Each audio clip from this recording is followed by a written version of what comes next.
राधे राधे भक्तों, जय श्री कृष्णा, जय श्री राधे। भक्तों, आज मैं आपको विजय एकादशी की बहुत ही पावन कथा सुनाऊंगी। उससे पहले हम गणेश जी की कथा का श्रवण करेंगे। हाथ जोड़कर ध्यानपूर्वक सुनिएगा। एक बुढ़िया थी, वह बहुत ही गरीब और अंधी थी। उसका एक बेटा और बहू थे। वह बुढ़िया सदैव गणेश जी की पूजा किया करती थी। एक दिन गणेश जी प्रकट हुए और उस बुढ़िया से बोले, बुढ़िया माई, तू जो चाहे सो मुझसे मांग ले। बुढ़िया बोली, मुझे तो मांगना नहीं आता, कैसे और क्या मांगूं। तब गणेश जी बोले, अपने बहू बेटे से पूछकर मांग ले। तब बुढ़िया ने अपने बेटे से कहा, गणेश जी कहते हैं तू कुछ मांग ले, बता मैं क्या मांगूं। पुत्र ने कहा, माँ तू धन मांग ले। बहू से पूछा तो बहू ने कहा, नाती मांग ले, पोता मांग ले। तो बुढ़िया ने सोचा कि ये सब तो अपने मतलब की बातें कर रहे हैं। अतः उस बुढ़िया ने पड़ोसनों से पूछा तो उन्होंने कहा, बुढ़िया तू तो थोड़े दिन जिएगी, क्यों तू धन मांगे, क्यों तू नाती पोते मांगे। तू तो अपनी आंखों की रोशनी मांग ले, जिससे तेरी जिंदगी आराम से कट जाएगी। इस पर बुढ़िया बोली, अब यदि आप प्रसन्न हो तो मुझे 9 करोड़ की माया दे, निरोगी काया दे, अमर सुहाग दे, आंखों की रोशनी दे, नाती दे, पोता दे और सब परिवार में सुख दे, अंत में मोक्ष दे। यह सुनकर गणेश जी बोले, बुढ़िया माँ, तूने तो मुझे ठग लिया। फिर भी जो तूने मांगा है वचन के अनुसार सब तुझे मिलेगा। यह कहकर गणेश जी अंतर्ध्यान हो गए। उधर बुढ़िया माई ने जो कुछ मांगा सब कुछ मिल गया। गणेश जी महाराज, जैसे तुमने उस बुढ़िया को सब कुछ दिया वैसे हम सबको देना। जो आपकी कहानी पढ़े सुने हुंकारा भरे सबकी झोलियां भरना। बोलो गणेश जी महाराज की जय। चलिए अब अपना विजय एकादशी की कथा का श्रवण करते हैं। जब जीवन में संघर्ष बढ़ जाए, जब हर दिशा से बाधाएं घेर ले, जब मनुष्य को अपने लक्ष्य तक पहुंचने का मार्ग ना दिखे, तब धर्म हमें एक दिव्य उपाय बताता है विजय पाने का। विजया एकादशी।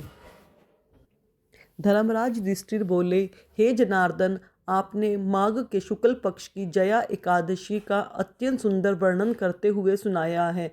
अब आप फाल्गुन मास की कृष्ण पक्ष की एकादशी का क्या नाम है तथा उसकी क्या विधि है, कृपया करके मुझे बताइए। श्री भगवान बोले, हे राजन, फाल्गुन मास के कृष्ण पक्ष की एकादशी का नाम विजया एकादशी है। इसके व्रत के प्रभाव से मनुष्य को विजय प्राप्त होती है। यह सब व्रतों से उत्तम है। इस विजया एकादशी के महात्म के श्रवण व पठन से समस्त पापों का नाश हो जाता है। भयंकर शत्रुओं से जब आप घिरे हों तो आपके सामने खड़ी है तो उसे विकट स्थिति में विजय नामक एकादशी आपको विजय दिलाने की क्षमता रखती है। एक समय देवऋषि नारद जी ने जगत पिता ब्रह्मा जी से कहा, महाराज आप मुझसे फाल्गुन मास के कृष्ण पक्ष की एकादशी का विधान कहिए। ब्रह्मा जी कहने लगे कि हे नारद, विजय एकादशी का व्रत पुराने तथा नए पापों को नाश करने वाला है। इस विजय एकादशी की विधि मैंने आज तक किसी से नहीं कही। यह समस्त मनुष्यों को विजय प्रदान करती है।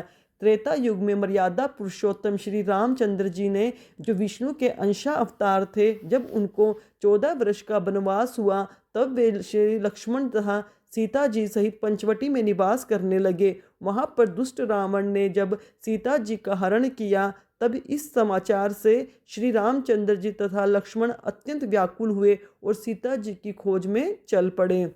घूमते घूमते जब वे मरणासन जटायु के पास पहुँचे तो जटायु उन्हें सीता जी का वृत्तांत सुनाकर स्वर्गलोक चला गया। कुछ आगे जाकर उनकी सुग्रीव से मित्रता हुई और बाली का वध किया।